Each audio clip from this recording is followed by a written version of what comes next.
60 दिवसात ठोस करार करण्याचे आश्वासन देत अमेरिका आणि इराणमध्ये युद्धबंदी झाली। दरम्यान होर्मुझमधून तेल टँकरची वाहतूकही सुरू झाली। त्यामुळे संपूर्ण जगाने सुटकेचा निश्वास टाकलाय। परंतु अमेरिका इराणमध्ये सध्या सुरू असलेल्या चर्चेत मोठ्या प्रमाणात कुरबुरी सुरू आहे। त्यामुळे 60 दिवसांनंतर पुन्हा काय होईल याची धास्ती आहेच। डोनाल्ड ट्रम्प यांच्या धमकीवजा इशाऱ्यामुळे इराणने चर्चा अर्धवट सोडण्याचा आणि होर्मुझची पुन्हा नाकेबंदी करण्याचा इशारा दिला। परंतु नंतर परिस्थिती थोडी सावरल्याचं दिसतंय। मुळात ही युद्धबंदी दोन्ही देशांसाठी उपकारक आहे। अमेरिकेला न परवडणाऱ्या युद्धातून आपली मान सोडवून घ्यायची आहे, तर इराणला होर्मुझमधून होणाऱ्या वाहतुकीतून आपली अर्थव्यवस्था सांभाळायची आहे।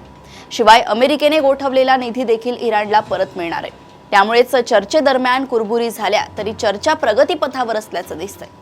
या चर्चेत सगळ्यात मोठा अडथळा इस्रायल आणि हिजबुल्ला यांचाच दिसत आहे।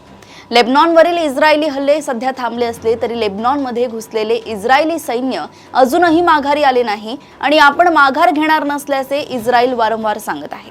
अर्थात अमेरिकेचा दबाव इस्रायल फार काळ झुगारू शकत नाही। अमेरिकेने नाक दाबले तर इस्रायलला माघार घेणे भागच।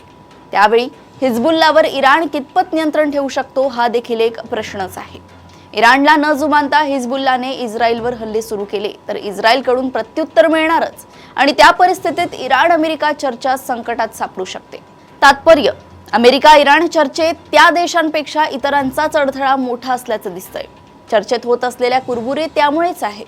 कुरबुरी सुरू असल्या तरी चर्चा थांबली नाही हा एक सकारात्मक संकेतच म्हणायला हवा।